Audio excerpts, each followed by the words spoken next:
차가운 새벽 공기가 서울 외곽의 허름한 판자촌을 감쌌다. 녹슨 양철 지붕 위로는 별빛 대신 희미한 도시의 불빛이 번져나갔다. 낡은 담요 한 장에 의지에 잠든 10살 영호의 몸은 앙상했지만 그의 손은 옆에서 미열에 시달리며 얕은 숨을 쉬는 동생 혜진의 작은 손을 꽉 쥐고 있었다. 혜진의 마른 기침 소리는 영호의 심장을 찢어놓는 듯했다. 어미 잃은 새끼새처럼 세상에 홀로 남겨진 남매에게 유일한 희망은 혜진의 생명을 이어줄 우유였다. 그러나 그 우유를 얻는 것은 영호에게 매일 밤 목숨을 건 싸움과 같았다. 어둠이 차에 가시지 않은 시간, 영호는 낡은 운동화 끈을 동여매고 조용히 판잣집을 나섰다. 싸늘한 바람이 그의 마른 뺨을 스쳤지만 혜진의 창백한 얼굴이 떠오르자 추위 따위는 아무것도 아니었다. 그의 발걸음은 익숙하게 서울 외곽의 한적한 들판으로 향했다. 그곳에는 거대한 철제 울타리로 둘러싸인 마치 요새와 같은 대규모 목장이 자리하고 있었다. 바로 그곳이 강민혁 회장의 소유이자 그가 매일 밤 몰래 침입하는 젖과 꿀이 흐르는 땅이었다. 강민혁 회장은 서울 시내에서 손꼽히는 대기업 JK그룹의 수장이었다. 그의 이름 앞에는 늘 냉정하고 잔혹한 사업가라는 수식어가 따라붙었다. 몇 년 전 갑작스러운 사고로 어린 딸을 잃은 후 그는 더욱더 차갑고 무자비한 인물이 되었다. 세상의 모든 온기를 잃은 듯 그의 눈빛은 늘 얼음처럼 차가웠고 그의 마음은 굳게 닫혀 있었다. 그는 딸을 잃은 슬픔을 사업에 대한 광기 어린 집착으로 풀어냈고 그의 목장은 그 집착의 일부였다. 최고급 유기농 우유를 생산하는 그의 목장은 최첨단 보안 시스템과 함께 2마리의 거대한 shepherd, 카이사르와 렉스가 지키고 있었다. 영호는 능숙하게 철망의 낡은 틈새를 비집고 목장 안으로 침입했다. 그의 움직임은 그림자처럼 조용하고 빨랐다. 그는 수십 번의 잠입을 통해 목장의 지리를 완벽하게 파악하고 있었다. 축사 주변에는 희미한 불빛이 새어나왔고 젖소들의 나직한 울음소리가 어둠 속에 울려 퍼졌다. 영호는 조심스럽게 축사 안으로 들어섰다. 젖소들은 영호의 존재를 눈치채지 못한 듯 그저 묵묵히 풀을 뜯고 있었다. 영호는 빈 우유병을 들고 젖소의 젖통 아래로 몸을 숙였다. 그의 손은 조심스럽게 젖소에 젖을 짜기 시작했다. 따뜻한 우유가 우유병으로 쫄쫄쫄 흘러들어가는 소리가 어둠 속에서 유난히 크게 들렸다. 그때였다. 축사 한 구석에서 희미한 그림자가 드리워졌다. 영호는 본능적으로 고개를 들었다. 어둠 속에서 2개의 눈이 붉게 빛나고 있었다. 카이사르와 렉스였다. 그들은 늘 영호의 침입을 귀신같이 알아챘고 영호가 우유를 훔치는 순간 나타났다. 영호는 심장이 쿵하고 떨어지는 것을 느꼈다. 그는 모든 것을 포기하고 도망칠까 생각했지만 혜진의 마른 기침소리가 그의 귓가에 맴돌았다. 그는 혜진에게 우유를 가져다 줘야 했다. 영호는 굳은 얼굴로 카이사르와 렉스를 응시했다. 그는 그들의 공격을 피하기 위해 몸을 잔뜩 웅크렸다. 그런데 이상하게도 그들은 짖지 않았다. 그들은 그저 조용히 영호의 주위를 맴돌며 그의 행동을 지켜볼 뿐이었다. 카이사르는 영호의 발치에 놓인 우유병을 킁킁거렸고 렉스는 영호의 얼굴을 빤히 바라보았다. 그들의 눈빛에는 어딘가 모르게 알 수 없는 슬픔과 연민이 담겨 있었다. 영호는 그들의 행동에 당황했다. 그는 늘 그들이 자신을 쫓아내려 할 것이라고 생각했지만 그들은 오히려 그에게 길을 터주는 듯했다. 영호는 조심스럽게 우유병을 챙기고 축사문을 향해 걸어갔다. 카이사르와 렉스는 여전히 그를 따라왔지만 그들은 그를 공격하지 않았다. 그들은 그저 그림자처럼 영호의 뒤를 따랐고 영호가 철망 밖으로 빠져나올 때까지 묵묵히 곁을 지켰다. 영호는 그들의 이상한 행동에 의아했지만 그는 더 이상 생각할 겨를이 없었다. 그는 서둘러 혜진에게 돌아가야 했다. 그날 밤 강민혁 회장은 서재에 앉아 있었다. 그의 얼굴은 피곤함이 역력했지만 그의 눈빛은 날카로웠다. 그는 거대한 책상 위에 놓인 태블릿 PC를 노려보고 있었다. 화면에는 목장 축사의 감시 카메라 영상이 재생되고 있었다. 영상 속에는 작은 아이가 젖소에 젖을 짜고 있는 모습이 담겨 있었다. 그리고 그 아이의 주위에는 카이사르와 렉스가 조용히 앉아 있었다. 강민혁은 영상 속 아이의 모습에 분노했다. 감히 자신의 목장에 침입하여 우유를 훔쳐가다니 그는 자신의 명성에 흠집을 내는 모든 행위를 용납할 수 없었다. 당장 저 아이를 잡아와 그리고 카이사르와 렉스를 데려와 어떻게든 일인지 해명해라. 강민혁은 분노에 찬 목소리로 비서에게 명령했다. 그의 목소리는 서재 안을 뒤흔들었다. 다음 날 아침 강민혁은 목장으로 향했다. 그의 얼굴은 굳어 있었고 그의 눈빛은 차가웠다. 그는 목장 관리인에게서 어젯밤 상황에 대한 보고를 들었다. 관리인은 영호의 침입 사실을 인정하며 카이사르와 렉스의 이상한 행동에 대해 해명할 수 없다고 말했다. 강민혁은 관리인의 무능함에 분노했다. 강민혁은 직접 영호가 침입한 장소로 향했다.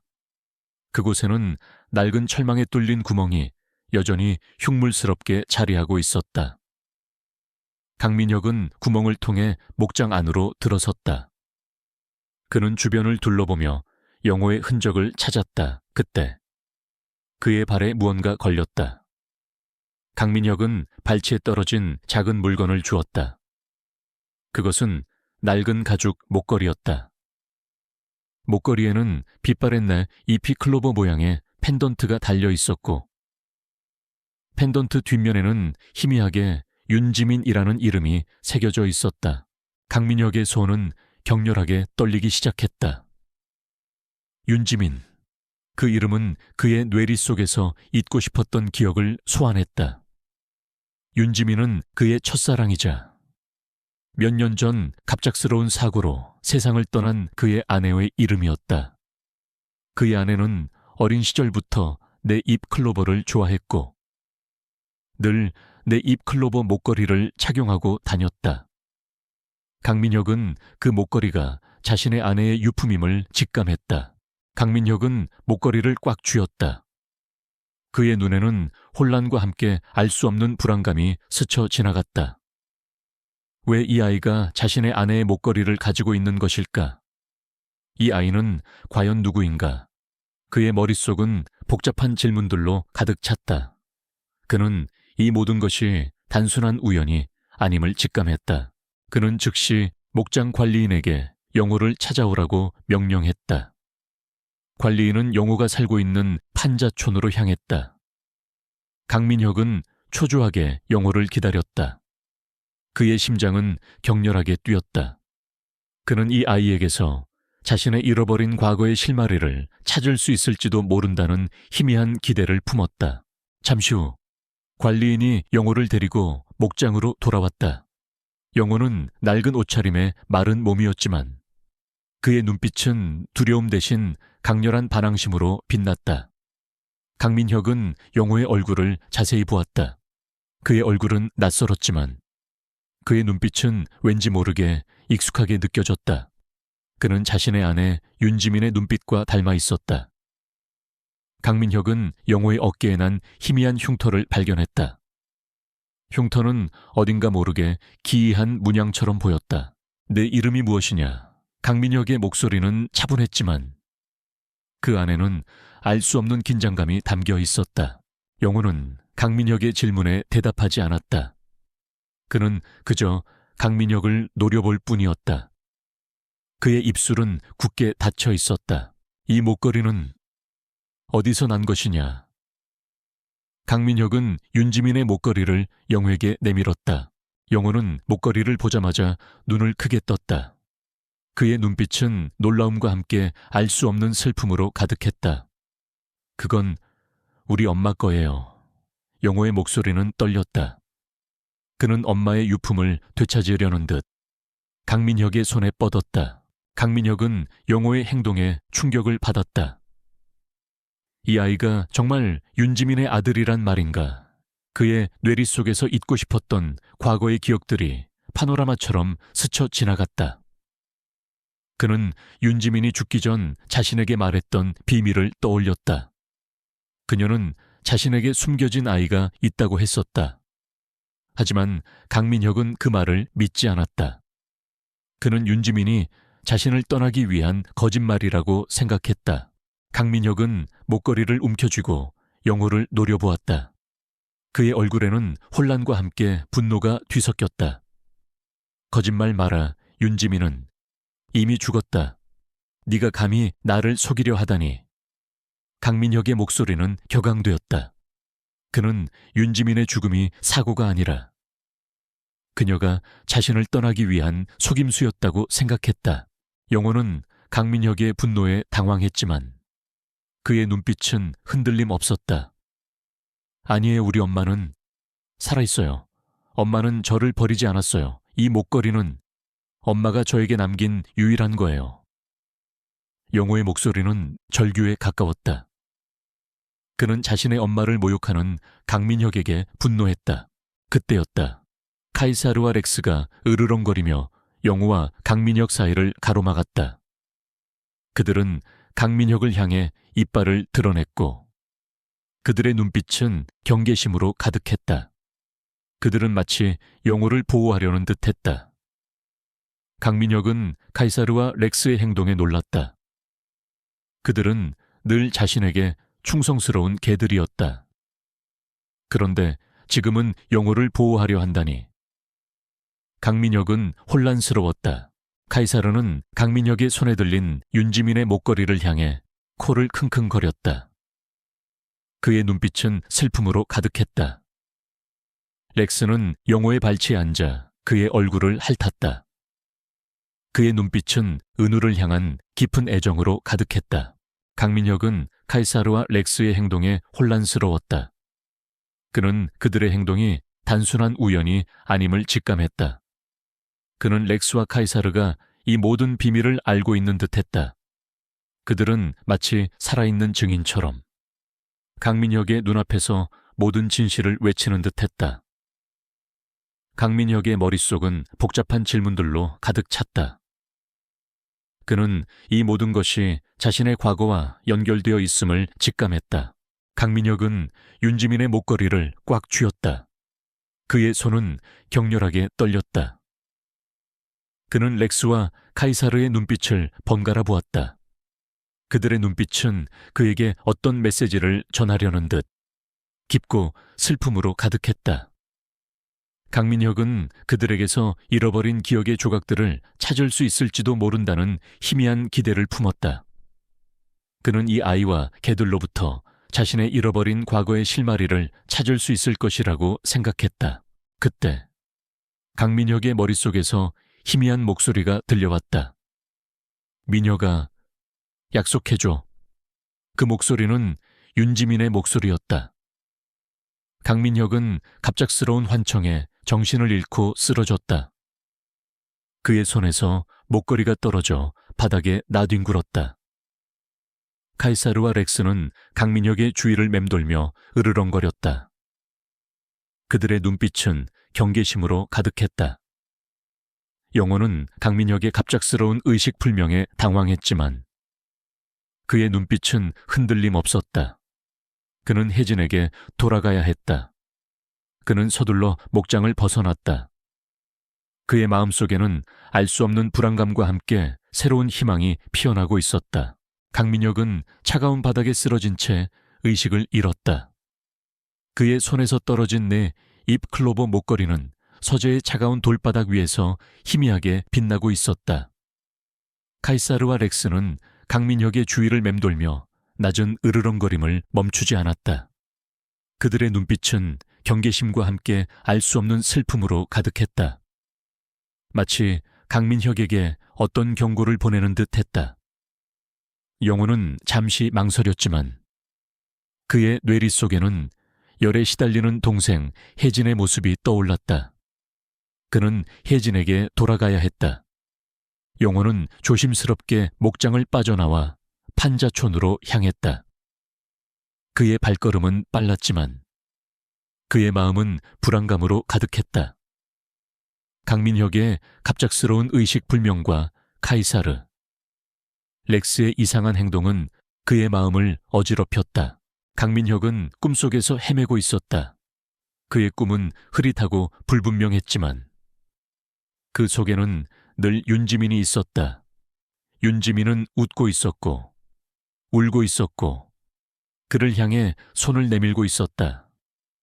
그녀의 손에는 늘 내 잎 클로버 목걸이가 들려 있었다. 꿈속의 윤지민은 그에게 어떤 메시지를 전하려는 듯 알 수 없는 말을 속삭였다. 그러나 그의 꿈은 늘 비극으로 끝났다. 거대한 불길이 모든 것을 집어삼켰고 윤지민은 불길 속에서 사라졌다. 강민혁은 꿈속에서 고통스러운 신음소리를 내며 몸부림쳤다. 그는 그녀의 이름을 부르려 했지만 그의 목소리는 나오지 않았다. 잠시 후 강민혁의 비서 김지연이 목장 관리인에게서 연락을 받고 서재로 달려왔다. 그녀는 쓰러진 강민혁을 발견하고 경악했다. 김지연은 즉시 강민혁을 병원으로 옮겼다. 병실 안은 고요했다. 강민혁은 창백한 얼굴로 침대에 누워 있었다.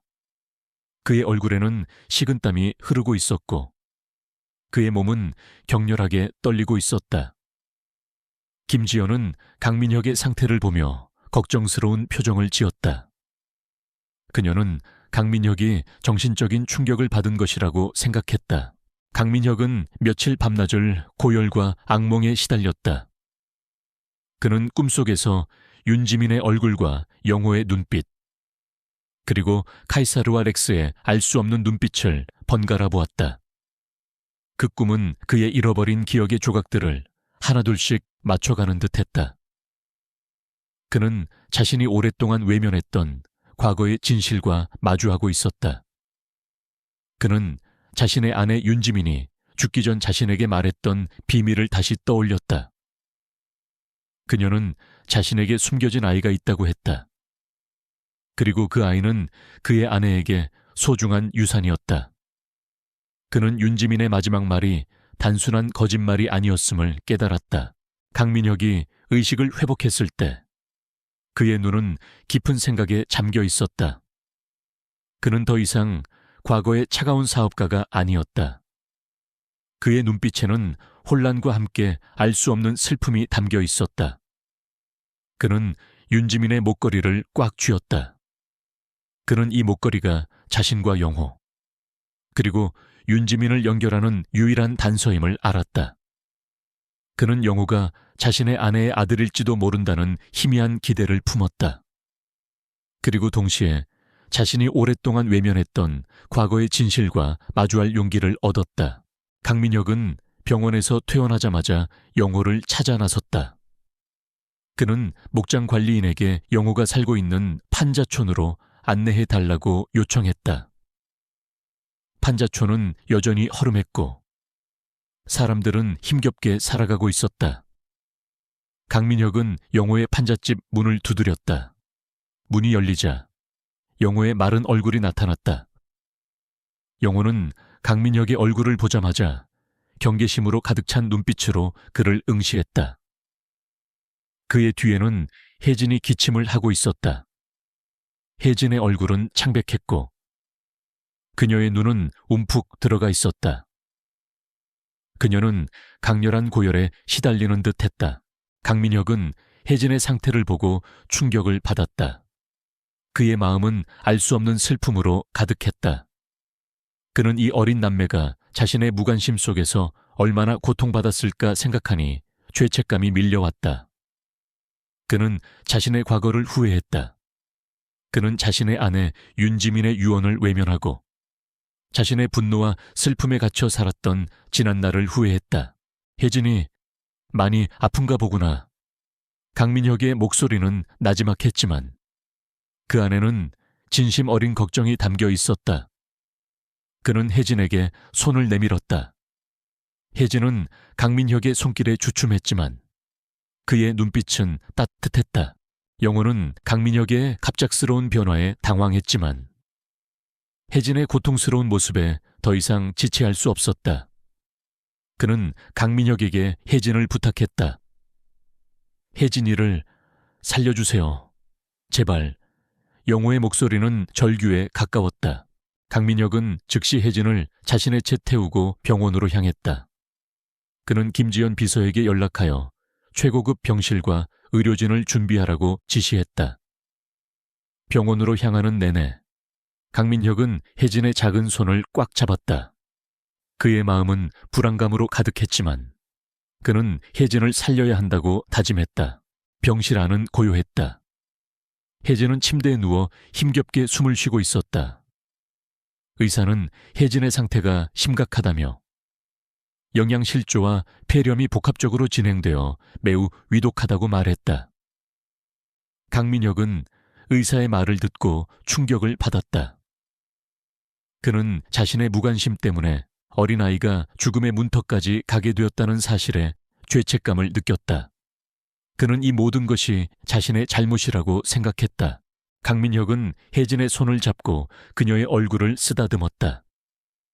그의 눈에서는 뜨거운 눈물이 흘러내렸다. 미안하다. 혜진아, 정말 미안하다. 그의 목소리는 흐느낌에 가까웠다. 그는 혜진의 마른 얼굴에서 자신의 잃어버린 딸의 모습을 보았다. 그리고 동시에 윤지민의 슬픈 눈빛을 보았다. 그때 카이사르와 렉스가 병실 문을 긁었다. 그들은 강민혁이 혜진을 병원으로 데려왔다는 사실을 알고 쫓아온 것이었다. 강민혁은 카이사르와 렉스를 병실 안으로 들였다. 카이사르는 혜진의 침대 옆에 앉아 혜진의 얼굴을 핥았다. 렉스는 영호의 옆에 앉아 그의 손을 핥았다. 그들의 눈빛은 걱정으로 가득했다. 그들은 마치 혜진을 위로하고 영호에게 힘을 주려는 듯했다. 강민혁은 카이사르와 렉스의 행동을 보며 마음속 깊은 곳에서 알 수 없는 온기를 느꼈다. 그는 그들이 단순한 개가 아니라 자신과 영호, 그리고 혜진의 삶을 연결하는 중요한 존재임을 깨달았다. 그는 렉스와 카이사르가 윤지민의 마지막 유언을 지키려 노력했다는 것을 직감했다. 혜진이 잠든 사이 강민혁은 영회에게 윤지민의 목걸이를 내밀었다. 이 목걸이 내 엄마 것이 맞느냐? 강민혁의 목소리는 조심스러웠다. 영호는 목걸이를 보자마자 눈을 크게 떴다. 그의 눈에서는 뜨거운 눈물이 흘러내렸다. 네, 이건 엄마가 저에게 주신 거예요. 엄마는 저를 버리지 않았어요. 영호는 목걸이를 꽉 쥐었다. 그는 엄마의 유품을 다시 찾았다는 사실에 안도했다. 강민혁은 영호의 눈물을 보며 가슴이 찢어지는 듯했다. 그는 자신이 오랫동안 외면했던 진실과 마주할 용기를 얻었다.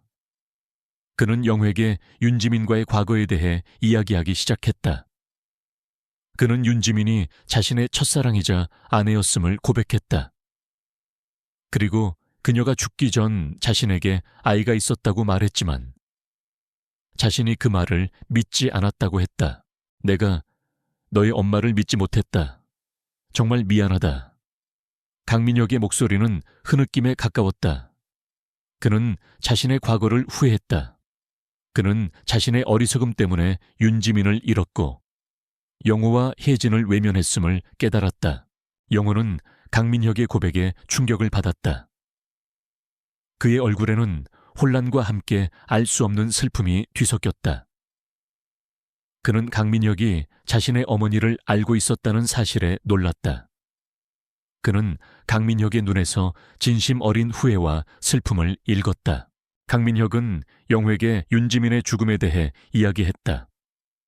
그는 윤지민이 몇 년 전 의문의 화재 사고로 세상을 떠났다고 말했다. 그는 윤지민의 죽음이 단순한 사고가 아님을 직감했다. 그는 윤지민의 죽음 뒤에 숨겨진 진실을 찾아야 한다고 다짐했다. 그는 이 모든 것이 자신의 삼촌 강민호 회장과 관련이 있을 것이라고 생각했다. 강민호는 JK그룹의 부회장이자 강민혁의 아버지인 강태호 회장의 동생이었다. 그는 형의 죽음 이후 JK그룹의 경영권을 장악하기 위해 수단과 방법을 가리지 않았다. 강민혁은 강민호가 이지영의 죽음과 관련된 어떤 비밀을 숨기고 있을 것이라고 의심했다. 영호야, 내 엄마는 너에게 이 목걸이 말고 다른 유품을 남긴 것이 없느냐? 혹시 너의 아버지에 대한 단서는 없었느냐? 강민혁은 조심스럽게 물었다. 그는 영호의 아버지에 대한 정보를 통해 윤지민의 죽음 뒤에 숨겨진 진실을 파헤치려 했다. 영호는 고개를 저었다. 엄마는 저에게 이 목걸이와 낡은 일기장을 남겼어요. 그리고 혜진이를 잘 돌봐달라고 말씀하셨어요. 영호의 목소리는 희미하게 떨렸다. 그는 엄마의 마지막 유언을 떠올리며 눈물을 흘렸다. 강민혁은 영호의 일기장에 주목했다. 그는 이 일기장에 윤지민의 죽음에 대한 진실과 영호의 아버지에 대한 단서가 담겨 있을 것이라고 생각했다. 그는 영호에게 일기장을 보여달라고 요청했다. 영호는 잠시 망설였지만 강민혁의 눈빛에서 진심을 읽었다. 그는 자신의 낡은 배낭에서 빛바랜 일기장을 꺼내 강민혁에게 건넸다. 일기장 안에는 윤지민의 글씨로 가득 채워져 있었다. 강민혁은 일기장을 한 장 한 장 넘겨보았다.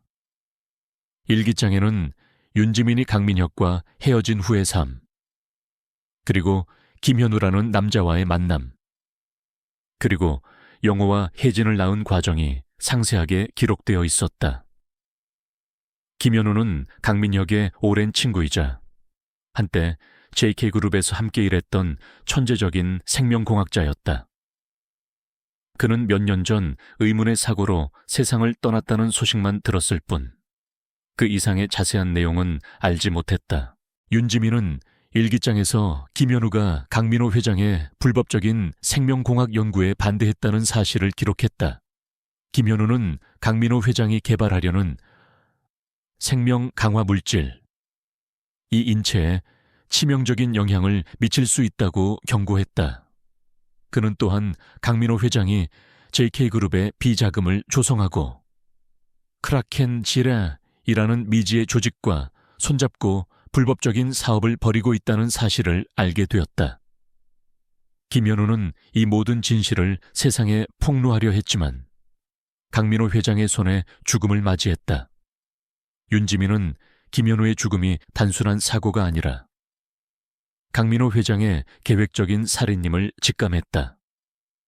그녀는 김현우가 죽기 전 자신에게 남긴 USB에 모든 진실이 담겨 있다고 기록했다. USB에는 강민호 회장의 비자금 장부와 크라켄과의 계약서, 그리고 생명 강화 물질에 대한 모든 연구 자료가 담겨 있었다. 윤지민은 자신의 목숨이 위태롭다는 것을 알고 영호와 혜진을 보호하기 위해 그들을 강민호 회장의 눈을 피해 숨겼다. 그녀는 자신의 모든 유품을 영호에게 남기고 영호와 혜진을 보호해줄 믿을 수 있는 사람에게 맡기려 했다. 하지만 그녀는 결국 강민호 회장의 손에 죽음을 맞이했다. 일기장 마지막 페이지에는 희미하게 윤지민의 마지막 유언이 적혀 있었다. 민혁아, 내 아이들을 잘 부탁한다. 그리고 이 모든 진실을 세상에 밝혀줘. 강민혁은 일기장을 꽉 쥐었다. 그의 손은 격렬하게 떨렸다. 그는 윤지민의 죽음과 김현우의 죽음, 그리고 자신의 삼촌 강민호 회장의 악행이 모두 연결되어 있다는 사실에 충격을 받았다. 그는 자신이 오랫동안 외면했던 과거의 진실이 이토록 잔인할 줄은 상상도 하지 못했다. 그의 눈에서는 뜨거운 눈물이 흘러내렸다. 그는 윤지민의 희생과 김현우의 죽음이 헛되지 않도록 강민호 회장의 모든 죄를 세상에 폭로하고 그에게 합당한 처벌을 내리겠다고 다짐했다. 그는 은우와 혜진을 보호하고 그들에게 따뜻한 가족을 선물해야 한다고 생각했다. 강민혁은 혜진의 침대 옆에 앉아 잠든 혜진의 손을 잡았다. 그의 얼굴에는 결의가 서려 있었다. 렉스와 카이사르는 강민혁의 발치에 앉아 그의 결심을 응원하는 듯 꼬리를 흔들었다. 그들은 김현우와 윤지민의 마지막 유언을 지키기 위해 강민혁의 곁을 지켰던 것이었다. 그들은 영호와 혜진을 보호하고 강민호 회장의 모든 악행을 세상에 폭로할 때까지 강민혁의 곁을 지킬 것이었다. 병실 안은 고요했다. 창밖으로는 희미한 새벽빛이 스며들고 있었다. 강민혁은 혜진의 손을 잡고 잠든 은우의 얼굴을 바라보았다. 그의 얼굴에는 결의가 서려 있었다. 그는 윤지민의 일기장에 담긴 모든 진실을 믿었다. 자신의 아내와 친구의 죽음 뒤에 숨겨진 잔인한 음모, 그리고 삼촌 강민호 회장의 악행. 그는 이 모든 것을 세상에 폭로하고 자신의 모든 것을 걸고 그들에게 합당한 처벌을 내리겠다고 다짐했다. 렉스와 카이사르는 은우의 침대 옆에 웅크리고 앉아 그들의 결심을 지지하는 듯 꼬리를 흔들었다. 그들은 김현우와 윤지민의 마지막 유언을 지키기 위해 강민혁의 곁을 지켰던 것이었다. 강민혁은 즉시 이수진 조사관에게 연락했다. 이수진 조사관은 강민혁이 오랫동안 신뢰해 온 인물로 뛰어난 분석력과 통찰력을 지닌 인물이었다. 그는 복잡한 사건들을 끈기 있게 파헤치는 것으로 유명했다. 강민혁은 그에게 윤지민의 일기장과 강민호 회장의 비리, 그리고 김현우의 죽음에 대한 모든 진실을 털어놓았다. 이수진 조사관은 강민혁의 이야기에 충격을 금치 못했다. 그의 얼굴에는 놀라움과 함께 분노가 뒤섞였다. 그는 강민호 회장의 악행이 상상을 초월한다는 것을 직감했다. 강민호 회장이 이런 짓을 저질렀다니 믿을 수 없습니다. 하지만 강민혁 회장님의 증언과 이지영 씨의 일기장은 확실한 증거가 될 수 있습니다. 김현우 씨가 남긴 USB를 찾아야 합니다. 그 안에 모든 결정적인 증거가 담겨 있을 것입니다. 이수진 조사관의 목소리는 단호했다. 그는 정의를 위해 싸울 준비가 되어 있었다. 강민혁은 고개를 끄덕였다. 네, 그렇게 하겠습니다. 하지만 강민호 회장은 만만한 상대가 아닙니다. 그는 자신의 모든 것을 걸고 우리를 막으려 할 것입니다. 이수진 조사관은 미소 지었다. 걱정 마십시오. 저에게는 수십 년간 쌓아온 경험과 인맥이 있습니다. 그리고 저에게는 강민혁 회장님이라는 든든한 조력자가 있습니다. 우리는 반드시 이 모든 진실을 세상에 밝혀낼 것입니다. 그의 눈빛에는 강한 결의가 담겨 있었다. 강민혁은 김지연 비서에게 연락하여 강민호 회장의 모든 행적을 조사해달라고 요청했다. 김지연은 강민혁의 오랜 비서이자 그의 유일한 조력자였다. 그녀는 강민혁을 믿고 따랐다. 김지연은 강민혁의 말을 듣고 경악했지만 그의 뜻을 따르기로 했다. 그녀는 즉시 강민호 회장의 모든 재산 내역, 사업 계약, 그리고 그의 주변 인물들을 조사하기 시작했다. 그녀는 강민호 회장이 최근 의문의 조직, 섀도우, 신디케이터츠와 비밀리에 접촉하고 있다는 사실을 알아냈다. 이 조직은 크라켄이라는 미지의 인물에 의해 운영되는 것으로 알려져 있었다. 김지연은 이 모든 것이 강민호 회장의 악행과 연결되어 있음을 직감했다. 강민혁은 은우와 혜진을 안전한 곳으로 옮기기로 결정했다. 그는 이수진 조사관의 안전가옥으로 그들을 데려갔다. 안전가옥은 도시 외곽에 한적한 주택가에 위치한 낡은 주택이었다. 그곳은 외부의 시선에서 벗어나 안전하게 머무를 수 있는 곳이었다. 강민혁은 혜진의 치료를 위해 개인 의사를 고용하고 은우와 혜진의 교육을 위한 선생님도 준비했다. 그는 더 이상 이 아이들을 방치하지 않겠다고 다짐했다. 렉스와 카이사르는 은우와 혜진의 곁을 묵묵히 지켰다. 그들은 마치 그들의 수호신처럼 아이들을 보호했다. 며칠 후 혜진은 의식을 회복했다. 그녀의 얼굴은 여전히 창백했지만 그녀의 눈빛은 이전보다 생기가 돌았다. 은우는 혜진의 손을 잡고 그녀에게 그림책을 읽어주었다. 혜진은 은우의 목소리에 미소 지었다. 강민혁은 그들의 모습을 보며 안도했다. 그는 혜진이 회복되고 있다는 사실에 감사했다. 강민혁은 은우에게 김현우에 대해 이야기했다. 그는 김현우가 은우의 친아버지이자 자신의 오랜 친구였다고 말했다. 은우는 자신의 아버지에 대한 이야기를 듣고 놀라움을 금치 못했다. 그는 자신의 아버지에 대한 기억이 전혀 없었다. 강민혁은 은우에게 김현우가 얼마나 훌륭한 과학자였으며 얼마나 따뜻한 사람이었는지 이야기했다.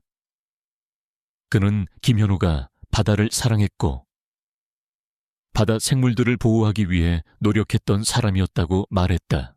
네오의 아버지는 정말 멋진 분이셨단다. 그는 너의 엄마를 많이 사랑했고 너희들을 무척 아끼셨어. 너의 아버지는 크라켄이라는 조직과 강민호 회장의 악행을 막기 위해 노력하셨단다. 그는 진실을 밝히려다 희생되셨어. 강민혁의 목소리는 슬픔으로 가득했다.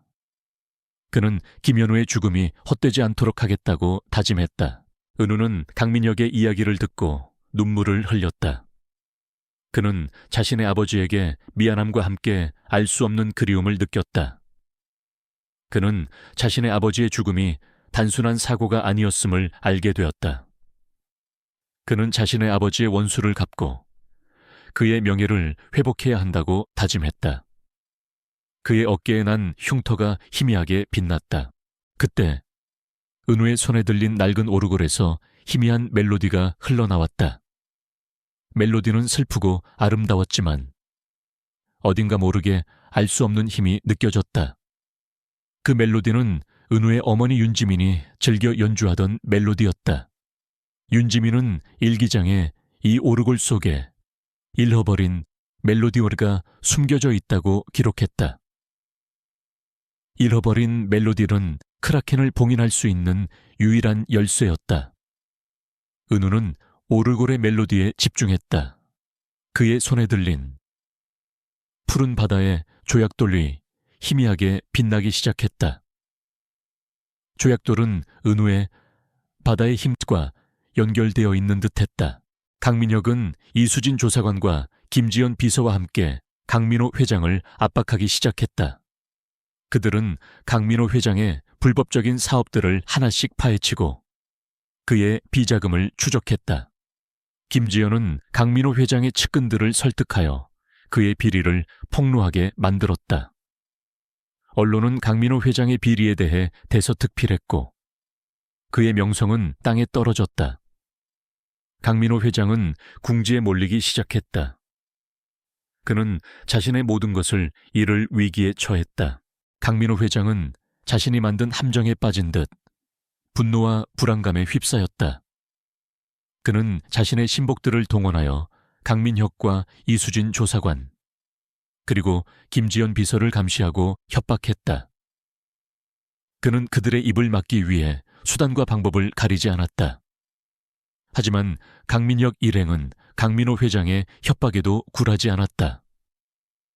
그들은 정의를 위해 싸울 준비가 되어 있었다.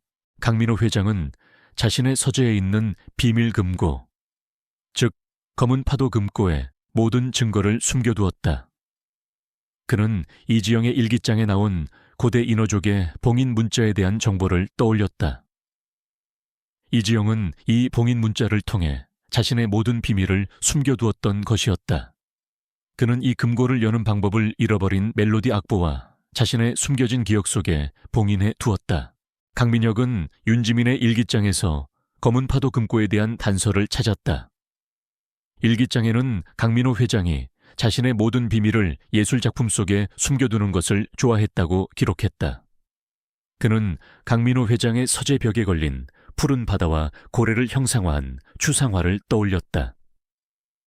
그림 속 고래는 윤지민이 자주 디자인에 사용하던 문양이었다. 강민혁은 이 그림 액자 뒤에 비밀 금고가 숨겨져 있을 것이라고 직감했다. 하지만 검은 파도 금고는 고대 문자로 봉인되어 있었다. 강민혁은 윤지민의 일기장에 나온 고대 인어족의 봉인 문자에 대한 정보를 떠올렸다. 그는 이 모든 것이 은우의 능력과 관련되어 있을 것이라고 직감했다. 은우는 자신의 어깨에 난 붉은 흉터와 푸른 바다의 조약돌을 통해 바다의 힘을 사용할 수 있었다. 이 힘은 고대 인어족의 후손에게만 전해지는 신비한 힘이었다. 강민혁은 은우를 강민호 회장의 서재로 데려가기로 결정했다. 그는 은우의 능력이 이 금고를 여는 열쇠가 될 것이라고 믿었다. 이수진 조사관과 김지연 비서도 강민혁의 계획에 동의했다. 그들은 모든 위험을 감수하고 검은 파도 금고를 열어야 한다고 생각했다. 강민호 회장은 궁지에 몰리자 마지막 발악을 시작했다. 그는 섀도우 신디케이트 다르제넴과 크라켄칼에게 도움을 요청했다. 크라켄버텔은 강민호 회장에게 생명 강화 물질 낫을 제공하고 그의 욕망을 조종했던 존재였다. 크라켄은 자신의 정체가 드러날 위기에 처하자 강민호 회장을 이용해 강민혁 일행을 제거하려 했다. 그는 강민호 회장에게 강력한 생체 실험 약물을 투여하여 그의 몸을 더욱 강력하게 만들었다. 강민호 회장은 크라켄의 약물 투여로 인해 더욱 광기에 휩싸였고 그의 몸은 인간의 한계를 넘어선 힘을 얻게 되었다. 그의 눈빛은 붉게 빛났고 그의 얼굴은 기이하게 변형되기 시작했다. 그는 이제 더 이상 인간이 아닌 크라켄의 꼭두각시에 가까웠다. 강민혁은 강민호 회장의 변이를 듣고 경악했다. 그는 자신의 예상보다 강민호 회장이 훨씬 더 깊이 크라켄에게 물들어 있었다는 것을 깨달았다. 그는 이 모든 것을 끝내기 위해 서둘러 검은 파도 금고를 열어야 한다고 다짐했다. 그들은 JK그룹 본사로 향했다. JK그룹 본사는 여전히 삼엄한 경비 속에서 평화로운 듯 보였다.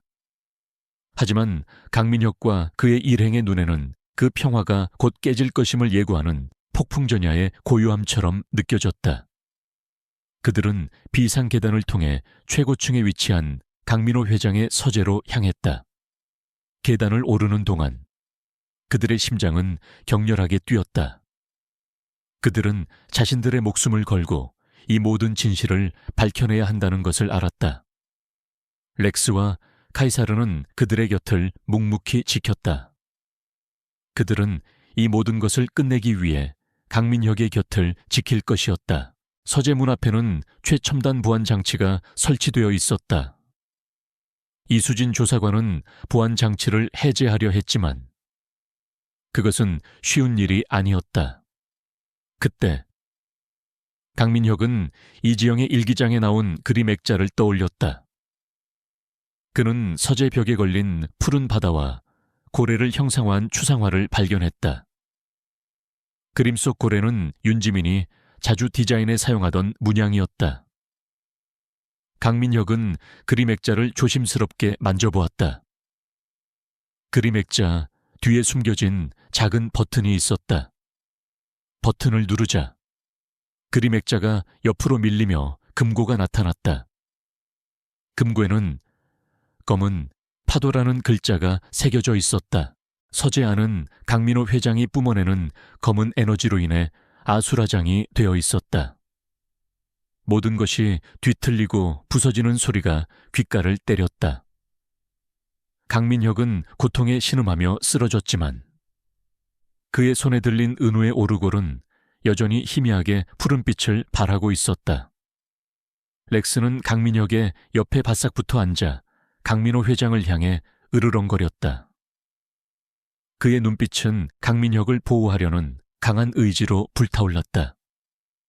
김지연과 이수진 조사관 또한 간신히 몸을 피했지만 그들의 얼굴은 공포에 질려 창백했다. 강민호, 제발 정신 차리세요. 당신은 지금 크라켄에게 조종당하고 있습니다. 김지연은 소리쳤다. 그녀의 목소리는 절규에 가까웠다. 그녀는 강민호 회장이 이렇게까지 변할 수 있다는 사실에 충격을 받았다. 강민호 회장은 김지연의 말을 비웃었다. 그의 눈은 붉게 빛났고 그의 얼굴은 광기로 일그러져 있었다. 닥쳐라. 어리석은 것, 나는 크라켄님의 위대한 뜻을 따를 뿐이다. 너희는 모두 나의 힘 앞에 무릎 꿇게 될 것이다. 그의 목소리는 심해의 어둠 속에서 울려 퍼지는 듯했다. 그는 자신의 몸에서 더욱 강력한 검은 에너지를 뿜어내며 김민혁과 은우를 향해 돌진했다. 그의 신복들도 검은 에너지를 뿜어내며 강민혁 일행을 포위했다. 은우는 강민혁의 품에 안겨 떨고 있었다. 그의 머릿속에서는 어머니 이지영의 마지막 모습이 스쳐 지나갔다. 어머니는 죽기 전 자신에게 은우야, 너는 바다의 수호자야. 나 안에 잠든 힘을 깨워야 해. 잃어버린 멜로디를 찾으면 모든 것을 바로잡을 수 있을 거야 라고 속삭였다. 은우는 어머니의 말을 떠올리며 자신의 목에 걸린 푸른 돌멩이를 꽉 움켜쥐었다. 돌멩이에서 강렬한 푸른빛이 뿜어져 나왔고 푸른빛은 은우의 몸을 감쌌다. 그의 어깨에 난 붉은 흉터가 푸른빛을 받아 더욱 선명하게 빛났다. 은우의 몸에서 강력한 바람 바다의 힘이 뿜어져 나오기 시작했다. 푸른빛은 강민호 회장의 검은 에너지를 밀어내며 서재 안을 가득 채웠다. 은우는 눈을 감고 자신의 몸 안에서 솟아나는 거대한 힘을 느꼈다. 그는 자신의 손으로 물을 조종하여 거대한 물방울을 만들고 물방울은 강민호 회장을 향해 맹렬하게 돌진했다. 물방울은 강민호 회장을 감쌌고 그의 움직임을 완전히 봉쇄했다. 강민호 회장은 물방울에 갇힌 채 고통스러운 신음소리를 냈다. 그의 몸은 격렬하게 떨렸고 그의 눈빛은 혼란스러웠다. 크라켄의 지배가 잠시 약해지는 듯했다. 강민혁과 김지연, 이수진 조사관은 은우의 능력에 경악했다. 그들은 은우가 단순한 아이가 아니라 바다의 수호자의 후손임을 다시 한번 깨달았다. 은우의 힘은 상상을 초월했다. 렉스는 은우의 옆에 앉아 그녀의 능력을 흐뭇하게 바라보았다. 그는 은우의 잠재된 힘이 마침내 깨어났음을 알았다. 강민호 회장이 물방울에 갇혀 있는 동안 강민혁은 재빨리 금고 안에 모든 증거 자료들을 챙겼다. 그는 비자금 장부, 크라켄과의 계약서, 그리고 생명 강화 물질에 대한 모든 연구 자료를 자신의 가방에 넣었다. 이 모든 것이 강민호 회장의 죄를 입증할 결정적인 증거였다. 김 비서, 이수진 조사관님, 서둘러야 합니다. 강민호 회장이 다시 크라켄에게 지배당하기 전에 강민혁은 소리쳤다. 김지연과 이수진 조사관은 고개를 끄덕였다. 이수진 조사관은 자신의 권총을 꺼내 들고 강민호 회장의 신복들을 향해 겨냥했다. 신복들은 은우의 능력에 두려움을 느껴 뒤로 물러섰지만 그들의 눈빛은 여전히 위협적이었다. 은우는 물방울을 더욱 강하게 압축했다. 강민호 회장은 고통에 몸부림치며 물방울 속에서 발버둥 쳤다. 그의 몸에서 검은 연기가 뿜어져 나왔지만 물방울은 끄떡없었다. 은우의 힘은 강민호 회장을 압도했다. 강민혁은 은우와 김지연, 이수진 조사관을 데리고 서재를 빠져나왔다. 렉스도 그들 곁을 묵묵히 지켰다. 그들은 비상계단을 통해 건물 밖으로 향했다. 그들은 자신들의 뒤에서 터지는 폭발음을 들었다. 강민호 회장의 신복들이 증거를 인멸하기 위해 서재를 폭파시킨 것이었다. 간신히 건물 밖으로 빠져나온 그들은 이수진 조사관의 안전가옥으로 향했다. 안전가옥은 도시 외곽에 한적한 주택가에 위치한 낡은 주택이었다. 그곳은 외부의 시선에서 벗어나 안전하게 머무를 수 있는 곳이었다. 이수진 조사관은 자신의 집 지하에 비밀스러운 서재를 가지고 있었다. 그곳에는 그의 개인적인 자료들과 함께 그동안 자신이 조사했던 모든 사건에 대한 정보가 담겨 있었다. 서재 안은 고요했다. 강민혁은 이지영의 USB와 강민호 회장의 비자금 장부, 그리고 크라켄과의 계약서를 이수진 조사관에게 건넸다. 이수진 조사관은 자료들을 꼼꼼히 확인했다. 그의 얼굴에는 놀라움과 분노가 뒤섞였다. 강민호 회장이 정말 이런 일을 저질렀다니. 생명 강화 물질을 통해 인어족을 학대하고 바다 생물들을 불법적으로 포획했다는 증거가 명확하게 나와 있습니다. 그리고 크라켄과의 계약, 이 모든 것이 사실이었군요. 이수진 조사관의 목소리는 떨렸다. 그는 이 모든 것을 세상에 공개하겠다고 다짐했다. 그들은 강민호 회장의 모든 악행을 세상에 폭로하고 크라켄의 존재를 만천에 밝히기 위한 계획을 세웠다. 이수진 조사관은 자신의 모든 인맥을 동원하여 언론과 접촉했다. 그는 이 모든 진실을 세상에 알리기 위해 목숨을 걸었다. 그는 정의를 위해 싸울 준비가 되어 있었다. 강민혁은 강민호 회장이 현재 크라켄의 지배에 있다는 사실을 알았다. 그는 삼촌을 크라켄의 지배에서 벗어나게 할 방법을 찾아야 했다. 그는 이지영의 일기장을 다시 읽었다. 일기장에는 잃어버린 멜로디가 크라켄을 봉인할 수 있는 유일한 열쇠라고 기록되어 있었다. 이지영은 또한 푸른 바다의 조약돌연 슈람타로이, 잃어버린 멜로디의 힘을 증폭시킬 수 있다고 언급했다. 강민혁은 은우의 목에 걸린 푸른 돌멩이가 바로 그 푸른 바다의 조약돌림을 깨달았다. 은우는 잠들어 있었다. 그의 얼굴에는 평화로운 미소가 떠올랐지만 그의 어깨에는 여전히 붉은 흉터가 선명하게 남아 있었다. 그 흉터는 마치 그의 과거를 봉인한 듯 차가운 피부 위에서 희미하게 빛났다. 강민혁은 은우의 손을 잡았다. 그는 은우의 어머니 이지영의 한을 풀어주고 은우에게 행복한 삶을 선물해야 한다고 다짐했다. 그때 렉스가 으르렁거렸다. 그의 귀는 밖에서 들리는 희미한 소리를 감지했다. 서재 밖에서 인기척이 느껴졌다. 누군가가 그들을 미행하고 있었다. 그것은 강민호 회장의 신복들이었다. 그들은 강민혁이 모든 증거를 챙겨 도망쳤다는 사실을 알고 그들을 추격하고 있었다. 젠장, 그들이 우리를 찾아냈습니다. 이수진 조사관의 얼굴은 창백하게 질렸다. 그는 즉시 보안 시스템을 확인했지만 이미 너무 늦었다. 외부 시스템이 해킹당한 것이었다. 서재 문이 부서져라 열리고 검은 양복을 입은 남자들이 들이닥쳤다.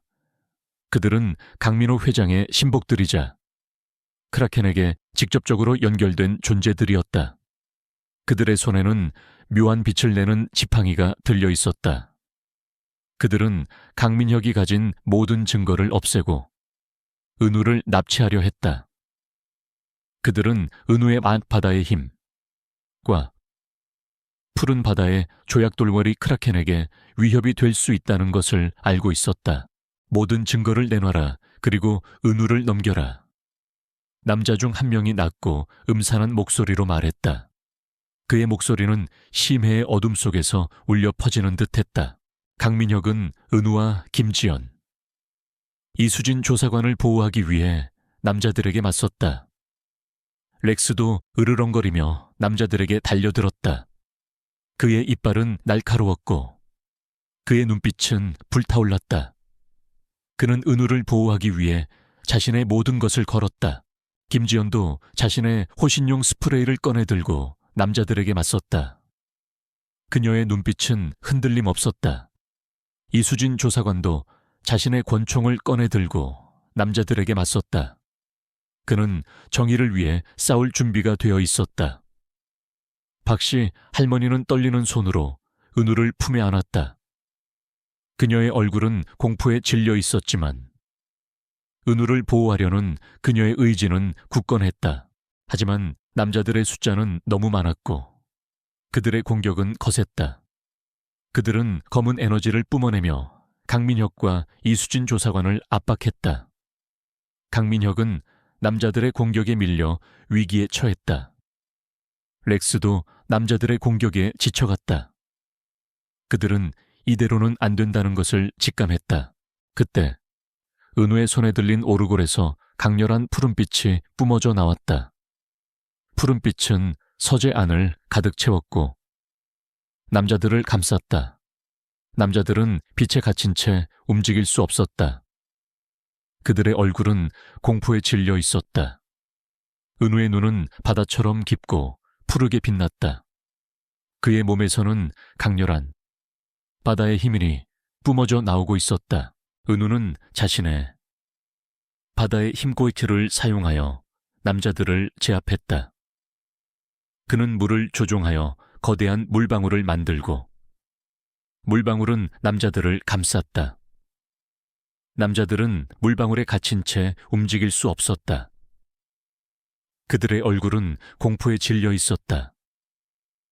그들은 은우의 힘에 경악했다. 그림자들의 리더는 은우의 압도적인 힘에 물러섰다. 그는 은우의 눈빛에서 이지영의 그림자를 보았다. 그는 이지영에게서 느꼈던 압도적인 힘을 다시 한번 느꼈다. 그는 두려움에 몸을 떨었다. 이럴 수가, 인어족의 후예가 살아있었다니. 그림자 리더의 목소리는 경악으로 가득했다. 은우는 그림자 리더에게 다가갔다. 그의 목소리는 낮았지만 그 안에는 압도적인 힘이 담겨 있었다. 당신들은 누구죠? 왜 강민호 할아버지를 따르는 거죠? 그림자 리더는 은우의 압도적인 기세에 눌려 무릎을 꿇었다. 그는 자신의 정체를 드러냈다. 그는 크라켄의 충성스러운 신복이자 강민호 회장을 조종했던 존재였다. 그는 크라켄이 이 세상을 지배하려 했던 진정한 목적과 강민호 회장이 크라켄에게 영혼을 팔고 그의 도구가 되었던 모든 과정들을 털어놓았다. 그는 또한 생명 강화 물질, 이 진짜 용도가 인어족의 힘을 흡수하여 크라켄에게 바치는 것이었음을 폭로했다. 이 모든 것은 크라켄의 거대한 음모의 일부였다. 강민혁과 김지연, 이수진 조사관은 그림자 리더의 고백에 충격을 받았다. 그들은 이 모든 것이 상상을 초월하는 거대한 음모임을 직감했다. 그들은 크라켄을 완전히 봉인하고 이 모든 악행을 세상에 알려야 한다고 다짐했다. 그림자 리더는 자신의 죄를 속죄하려는 듯 강민혁에게 크라켄을 봉인할 수 있는 마지막 단서를 넘겼다. 그것은 고대 인어족의 기록이 담긴 석판이었다. 석판에는 심해의 심장을 봉인하는 방법과 잃어버린 멜로디, 의 진짜 악보가 그려져 있었다. 이 악보가 바로 크라켄을 완전히 봉인할 수 있는 유일한 열쇠였다. 경찰 병력들이 서재 안으로 들이닥쳤다. 그림자 리더와 그의 신복들은 경찰들에게 제압당했다. 그들은 현행범으로 체포되었다. 이수진 조사관은 은우의 능력에 감탄했지만 동시에 그의 능력이 세상에 알려지면 위험해질 수도 있다는 것을 직감했다. 은우의 능력은 당분간 비밀로 해야 합니다. 그 능력이 세상에 알려지면 많은 사람들이 은우를 이용하려 할 것입니다. 이수진 조사관의 목소리는 심각했다. 강민혁은 고개를 끄덕였다. 알겠습니다. 은우를 보호하기 위해 모든 것을 다하겠습니다. 그들은 이제 심해의 심장포르그으로 향해야 했다.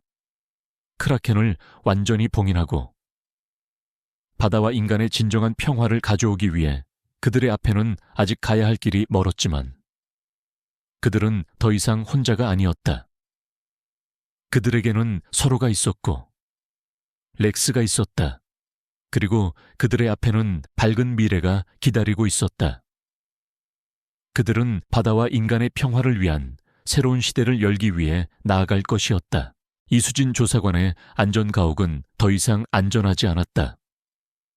강민호 회장의 신복들이 그들의 흔적을 쫓아왔고 그림자 리더의 고백으로 크라켄의 존재가 드러나면서 상황은 더욱 긴박해졌다. 은우는 지친 듯 강민혁의 품에서 잠들어 있었다. 그의 어깨에 난 흉터는 여전히 선명했지만 그의 목에 걸린 푸른 돌멩이는 마치 그의 심장처럼 희미하게 빛나고 있었다. 렉스와 카이사르는 은우의 옆에 웅크리고 앉아 으르렁거렸다. 그들은 마치 다가올 위험을 감지하는 듯했다. 강민혁은 이수진 조사관, 김지연 비서와 함께 석판을 보며 심각한 얼굴로 대화를 나누고 있었다.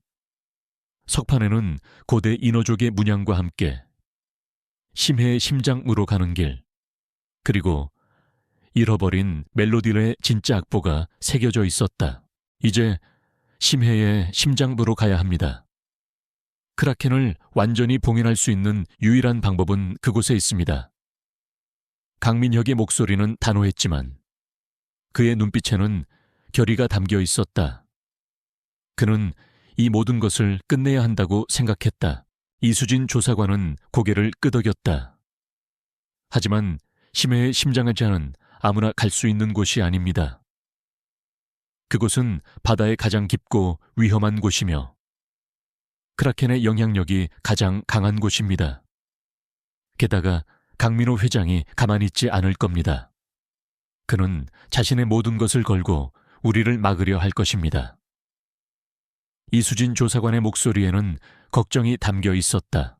그때 박씨 할머니가 조심스럽게 다가왔다. 그녀의 얼굴에는 주름이 깊게 패여 있었지만 그녀의 눈빛은 결의에 차 있었다. 나도 함께 가겠다. 이 모든 것은 이지영의 뜻이었으니. 그리고 은우는 내가 지켜야 할 아이다. 더 이상 도망치지 않을 것이다. 박씨 할머니의 목소리는 떨렸지만 단호했다. 그녀는 이지영에 대한 죄책감과 은우에 대한 사랑으로 가득했다. 그녀는 자신의 오랜 친구인 이지영에게 속죄하고 그녀의 아들 은우를 지키기 위해 자신의 목숨을 걸 준비가 되어 있었다. 강민혁은 박씨 할머니의 손을 잡았다. 할머니, 감사합니다. 그의 목소리는 진심으로 가득했다.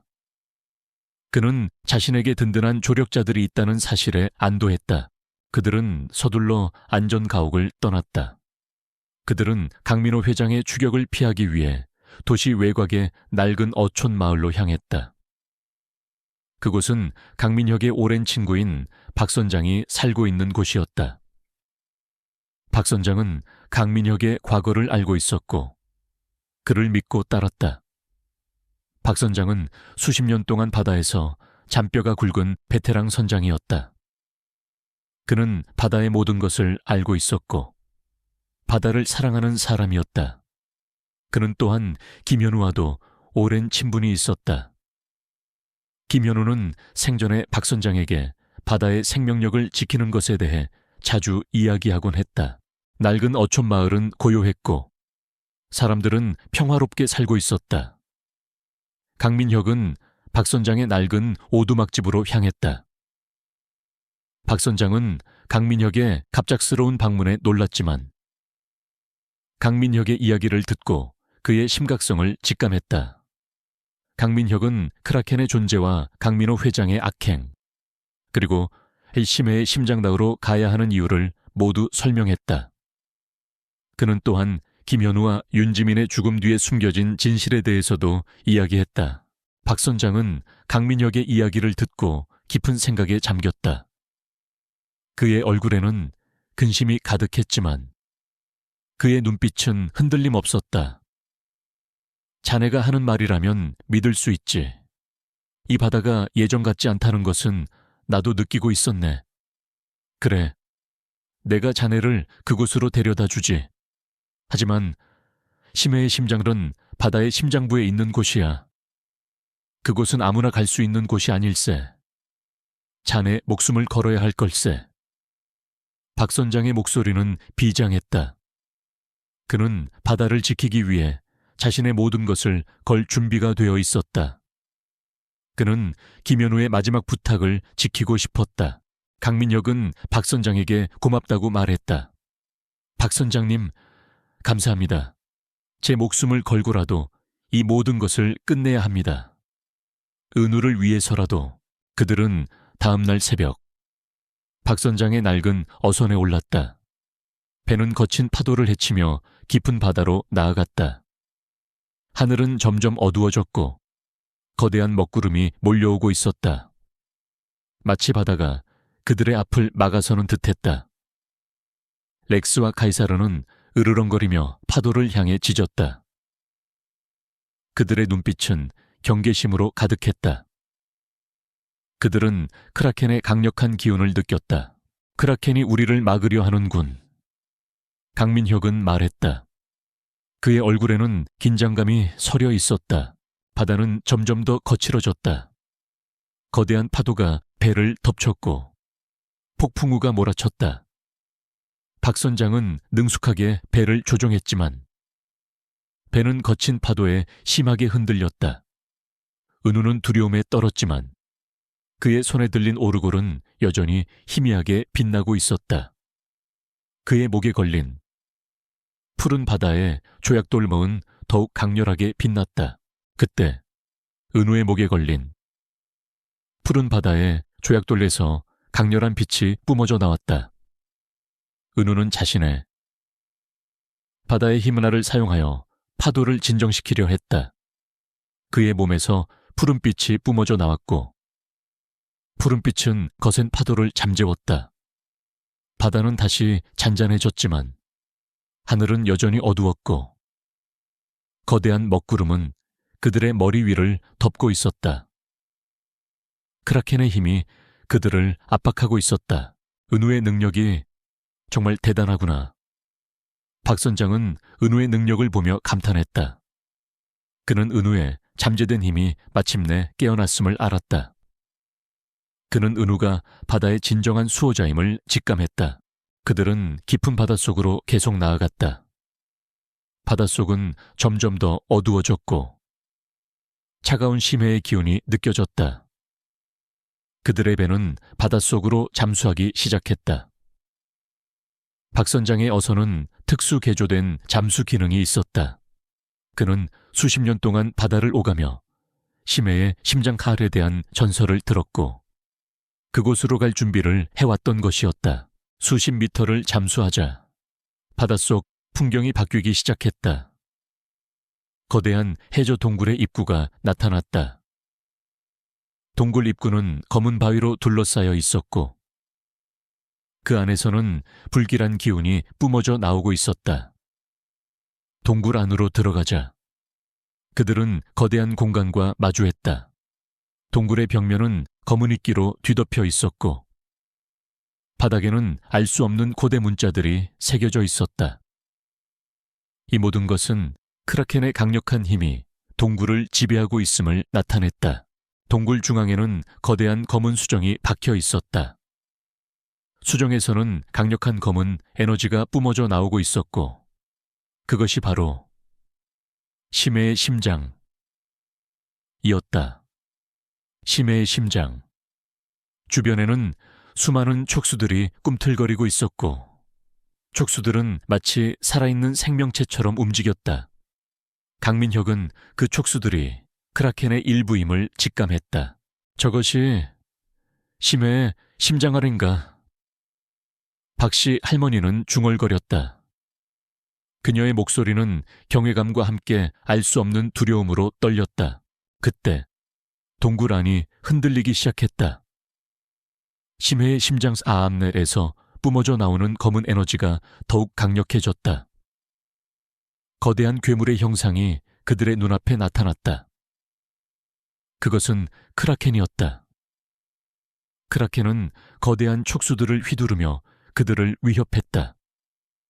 그의 눈은 붉게 빛났고 그의 몸에서는 불길한 기운이 뿜어져 나왔다. 감히 인간 따위가 나의 영역을 침범하다니.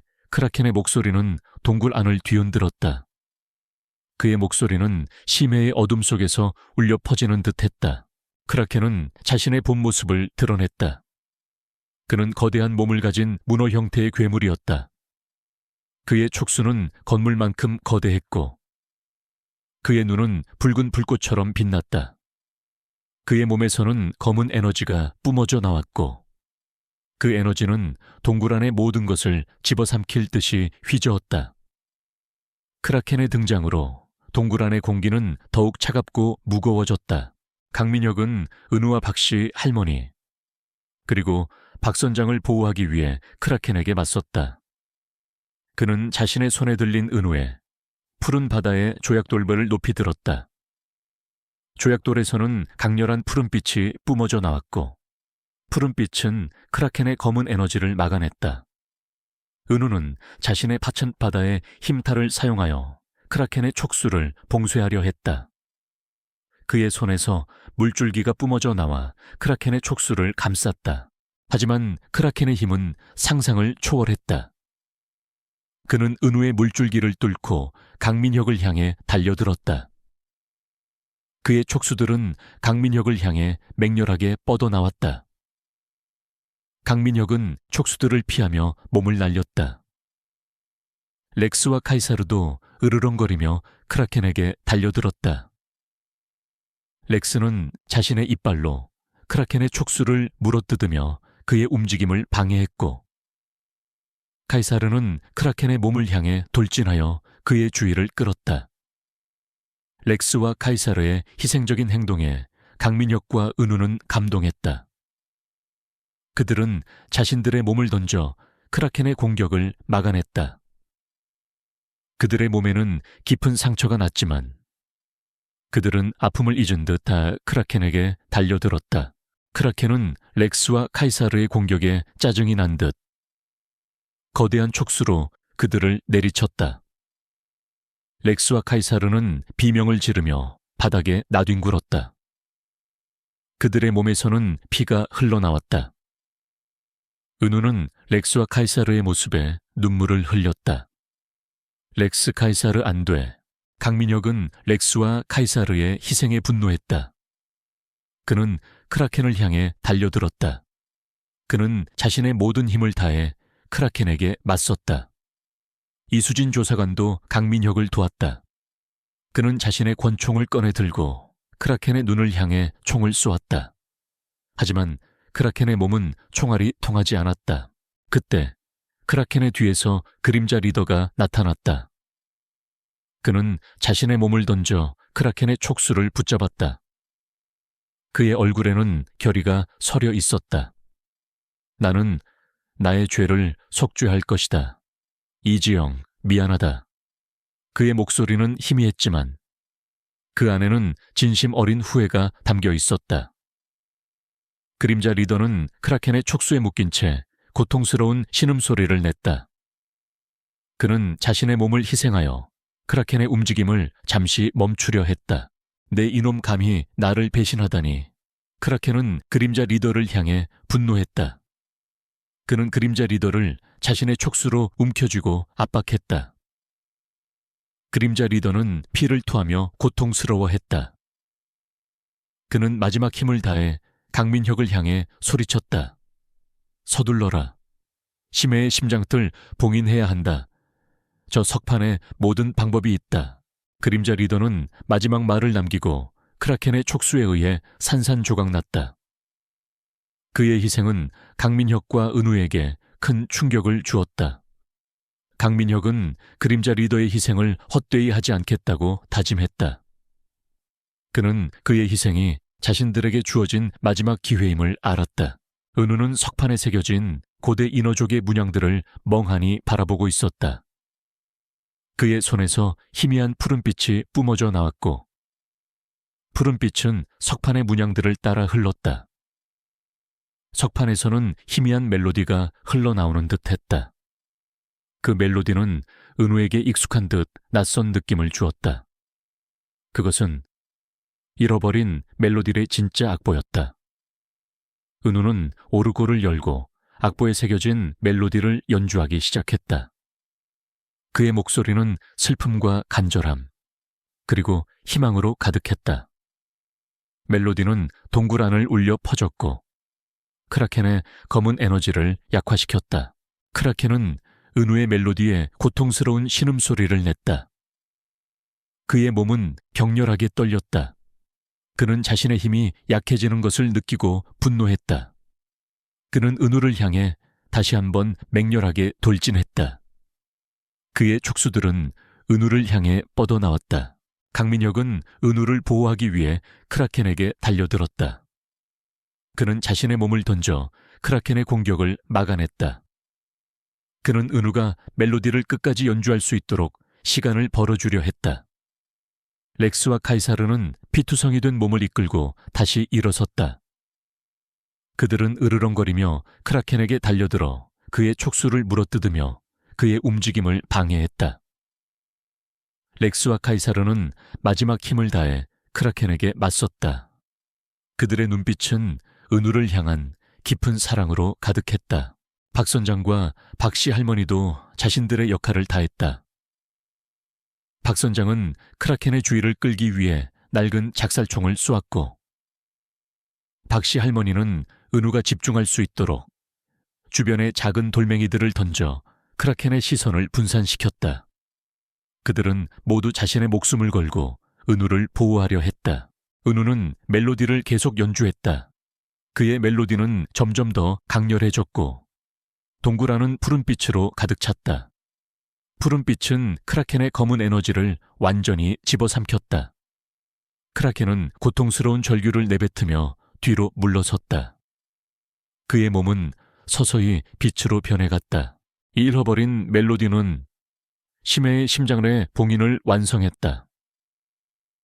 심해의 심장발은 더 이상 검은 에너지를 뿜어내지 않았고 고요하게 빛나기 시작했다. 심해의 심장 주변의 촉수들도 사라졌다. 동굴 안은 다시 평화로워졌다. 크라켄은 마지막 절규를 내뱉으며 빛으로 변해 사라졌다. 그의 존재는 영원히 봉인되었다. 바다와 인간의 평화를 위협했던 거대한 그림자가 사라진 것이었다. 강민혁과 은우는 서로를 바라보았다. 그들의 얼굴에는 안도감과 함께 새로운 희망이 서려 있었다. 렉스와 카이사르는 피투성이 된 몸으로 은우의 옆에 쓰러졌다. 그들의 숨소리는 거칠었지만 그들의 눈빛은 평화로웠다. 그들은 자신의 모든 것을 다했다. 심해의 심장 동굴 안은 정적에 잠겼다. 크라켄이 봉인되면서 모든 불안과 위협이 사라진 듯했다. 강민혁은 은우를 품에 안고 렉스와 카이사르에게 다가갔다. 그들은 피투성이가 된 채 숨을 헐떡이고 있었다. 그들의 눈은 희미하게 깜빡였지만 은우를 향한 깊은 사랑과 안도감이 담겨 있었다. 은우는 렉스와 카이사르의 몸을 쓰다듬으며 오열했다. 렉스, 카이사르, 안 돼. 죽지 마. 은우의 목소리는 슬픔으로 가득했다. 강민혁은 렉스와 카이사르의 숨이 점점 가빠지는 것을 느꼈다. 그는 그들의 마지막 순간이 다가오고 있음을 직감했다. 렉스는 은우의 손을 핥고 강민혁을 바라보았다. 그의 눈빛은 마치 은우를 잘 부탁한다는 말을 전하는 듯했다. 그리고 렉스는 마지막 숨을 내쉬었다. 그의 몸은 희미한 빛을 내며 사라졌다. 카이사르도 렉스의 뒤를 따르듯 은우의 얼굴을 마지막으로 핥고는 빛이 되어 사라졌다. 렉스와 카이사르는 자신들을 희생하여 은우와 강민혁을 구하고 크라켄을 봉인하는데 결정적인 역할을 한 것이었다. 은우는 렉스와 카이사르의 죽음에 충격을 받아 혼절했다. 강민혁은 은우를 품에 안고 망연자실했다. 박씨 할머니와 박 선장도 렉스와 카이사르의 희생에 눈물을 흘렸다. 그들은 그들이 단순한 개가 아니라 그들의 여정을 함께한 진정한 동반자였음을 알았다. 그들은 김현우와 이지영의 마지막 유언을 지키기 위해 자신들의 목숨을 바쳤던 것이었다. 강민혁은 혼절한 은우를 품에 안고 심해의 심장들 빠져나왔다. 박 선장은 렉스와 카이사르의 죽음에 슬퍼할 겨를도 없이 배를 조종하여 심해를 벗어났다. 동굴 밖으로 나오자 바다는 거짓말처럼 고요했다. 하늘은 맑았고 태양은 눈부시게 빛나고 있었다. 마치 모든 악몽이 끝났음을 알리는 듯했다. 배는 육지를 향해 나아갔다. 강민혁은 은우를 품에 안고 박씨 할머니와 박 선장에게 렉스와 카이사르의 희생에 대해 이야기했다. 그들은 렉스와 카이사르의 용기와 희생에 감동했고 그들의 죽음을 애도했다. 육지에 도착하자 이수진 조사관과 김지연 비서가 그들을 기다리고 있었다. 그들의 얼굴에는 근심과 함께 안도감이 교차했다. 강민혁 회장님 괜찮으십니까? 은우는 괜찮나요? 이수진 조사관은 강민혁에게 달려와 은우의 상태를 확인했다. 강민혁은 고개를 끄덕였다. 은우는 괜찮습니다. 하지만 렉스와 카이사르가 그들이 저희를 위해 희생했습니다. 강민혁의 목소리는 떨렸다. 이수진 조사관은 렉스와 카이사르의 죽음에 슬픔을 금치 못했다. 그는 그들의 용감한 희생에 경의를 표했다. 렉스와 카이사르는 영웅입니다. 그들의 희생은 헛되지 않을 것입니다. 그때 이수진 조사관의 휴대폰에서 전화가 걸려왔다. 발신자는 병원 관계자였다. 이수진 조사관님, 강민호 회장님이 의식을 회복했습니다. 그리고 모든 것을 자백했습니다.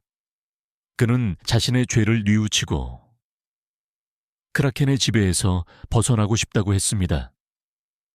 병원 관계자의 목소리에는 놀라움과 함께 희망이 담겨 있었다. 강민혁은 강민호 회장의 소식에 안도했다. 삼촌이 크라켄의 지배에서 벗어나 자신의 죄를 뉘우칠 기회를 얻었다는 사실에 그는 기쁨을 느꼈다. 그는 은우를 바라봤다. 은우는 여전히 혼절한 상태였지만 그의 얼굴에는 평화로운 미소가 떠올랐다. 그들은 강민호 회장이 입원해 있는 병원으로 향했다. 병실 안은 고요했다. 강민호 회장은 창백한 얼굴로 침대에 누워 있었다. 그의 몸은 여전히 쇠약했지만 그의 눈빛은 이전에 보았던 광기 대신 깊은 후회와 슬픔으로 가득했다. 크라켄의 지배에서 벗어난 그는 자신의 모든 악행을 기억하고 있었다. 그리고 그가 저지른 죄의 무게에 짓눌려 고통스러워했다. 강민혁은 강민호 회장의 침대 곁에 앉아 그의 손을 잡았다. 삼촌, 괜찮으십니까? 강민혁의 목소리는 나지막했지만 그 안에는 진심 어린 걱정이 담겨 있었다. 오랜 세월 쌓였던 증오와 미움은 크라켄의 봉인과 함께 서서히 사라지고 있었다. 이제 그에게 남은 것은 조카를 향한 연민과 안타까움이었다. 강민호 회장은 희미하게 눈을 뜨고 강민혁을 바라보았다. 그의 눈에서는 뜨거운 눈물이 흘러내렸다. 미녀가 내가 무슨 짓을 저지른 건지 너에게 그리고 은우에게 정말 미안하다. 그의 목소리는 흐느낌에 가까웠다. 그는 자신의 탐욕 때문에 크라켄에게 영혼을 팔았고 그 결과 가족과 모든 것을 잃을 위기에 처했음을 깨달았다. 그는 자신의 형제인 강태호의 죽음에 대한 간접적인 원인이 자신이라는 사실에 괴로워했다. 그는 이지영과 김현우 그리고 그들의 가족에게 저지른 모든 죄를 뉘우쳤다. 강민혁은 고개를 저었다. 아닙니다. 삼촌, 이제라도 모든 것을 알게 되어서 다행입니다. 이제부터라도 모든 것을 바로잡으면 됩니다. 강민혁의 목소리는 따뜻했다. 그는 삼촌을 용서할 준비가 되어 있었다. 그때 은우가 잠에서 깨어났다. 그는 렉스와 카이사르를 찾으려 했지만 그들은 그의 곁에 없었다. 은우는 강민혁의 얼굴을 올려다보았다. 강민혁은 은우에게 렉스와 카이사르의 죽음에 대해 이야기했다. 은우는 렉스와 카이사르의 죽음에 다시 한번 슬픔을 금치 못했지만 그의 눈에는 눈물이 마르지 않았다. 그는 렉스와 카이사르의 희생을 영원히 기억하겠다고 다짐했다. 은우는 강민호 회장의 침대 곁으로 다가가 그의 손을 잡았다. 그의 얼굴에는 순수한 미소가 떠올랐다. 할아버지, 괜찮으세요? 아프지 마세요. 은우의 목소리는 작고 부드러웠다. 강민호 회장은 은우의 손을 잡고 오열했다. 그의 눈에서는 뜨거운 눈물이 봇물처럼 쏟아져 내렸다. 그는 은우의 순수한 마음에 감동했다. 그는 자신이 그토록 잔인하게 대했던 아이가 이렇게 자신을 걱정해준다는 사실에 죄책감을 느꼈다. 그는 은우의 어머니 이지영에게, 그리고 자신의 형 강태회에게, 그리고 친구 김현우에게 진심으로 사죄하고 싶었다. 은우야, 할아버지가 정말 미안하다. 너의 엄마를 내가 너무나 큰 죄를 지었구나. 강민호 회장은 흐느끼며 말했다. 그의 몸은 격렬하게 떨렸다. 은우는 강민호 회장의 얼굴을 쓰다듬었다. 그의 눈에는 눈물이 그렁거렸지만 그의 얼굴에는 희미한 미소가 떠올랐다. 괜찮아요, 할아버지. 이제라도 할아버지가 진심으로 뉘우치시면 돼요. 엄마도 용서해 주실 거예요. 은우의 말은 강민호 회장의 마음속 깊은 곳을 울렸다. 이수진 조사관이 병실 문을 열고 들어섰다. 그의 얼굴에는 안도감이 서려 있었다. 강민호 회장님, 이제 정신이 드셨으니 저희 조사에 협조해 주셔야 합니다. 회장님의 모든 비리와 크라켄과의 계약에 대해 진술해 주십시오. 이수진 조사관의 목소리는 단호했지만 그 안에는 인간적인 연민이 섞여 있었다. 강민호 회장은 고개를 끄덕였다. 네, 모두 말씀드리겠습니다. 제가 저지른 모든 죄를 남김없이 털어놓겠습니다. 그리고 크라켄의 존재와 그가 이 세상에 미치려 했던 모든 악영향에 대해서도. 그의 목소리는 나지막했지만 그 안에는 진심 어린 회개와 함께 진실을 밝히려는 강한 의지가 담겨 있었다. 그 후 몇 주 동안 강민호 회장은 이수진 조사관의 조사에 적극적으로 협조했다. 그는 자신의 모든 비리와 불법적인 사업, 그리고 크라켄과의 계약에 대해 상세하게 진술했다. 그의 진술은 강민혁이 찾은 모든 증거와 일치했다. 강민호 회장의 자백은 크라켄의 존재와 그의 음모를 세상에 만천에 드러내는 결정적인 증거가 되었다. 강민호 회장의 고백과 함께 그의 잔당들, 그리고 그와 손잡았던 모든 공범들이 법의 심판을 받게 되었다. JK그룹은 해체되었고 그의 모든 재산은 사회에 환원되었다. 크라켄과 관련된 모든 불법적인 연구와 사업도 중단되었다. 크라켄의 존재가 세상에 알려지자 전 세계는 경악했다. 하지만 동시에 인어족의 존재와 바다의 중요성에 대한 인식이 높아졌다. 각국 정부는 해양 환경 보호와 인어족과의 공존을 위한 협약을 체결했다. 바다와 인간의 평화를 위한 새로운 시대가 열린 것이었다. 강민호 회장은 자신의 죄를 뉘우치고 재활 치료를 받으며 새 삶을 살기 시작했다. 그는 자신의 모든 것을 사회에 환원하고 남은 생을 속죄하며 살아가기로 다짐했다. 그는 강민혁과 은우에게 진심으로 사죄했고 그들의 용서를 구했다. 강민혁은 삼촌을 용서했고 은우도 할아버지의 진심을 받아들였다. 그들은 이제 진정한 가족이 되었다. 강민혁은 은우의 공식적인 후견인이 되었다. 그는 은우에게 따뜻한 보살핌과 사랑을 주었고, 은우는 강민혁의 품에서 행복을 찾았다. 박씨 할머니는 장난감 가게를 다시 열었다. 그녀는 더 이상 차갑고 실용적인 사람이 아니었다. 그녀는 이지영의 정신을 이어받아 아이들에게 꿈과 희망을 선물하는 따뜻한 할머니가 되었다. 그녀는 은우를 자신의 손주처럼 아끼고 사랑했다. 렉스와 카이사르는 비록 육신은 사라졌지만 은우의 마음속에 영원히 살아 숨쉬며 그의 수호자로 남았다.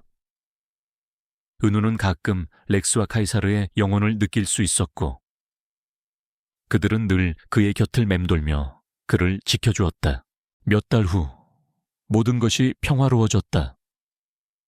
서울의 한적한 골목길에 위치한 박씨 할머니의 장난감 가게는 아이들의 웃음소리로 가득했다.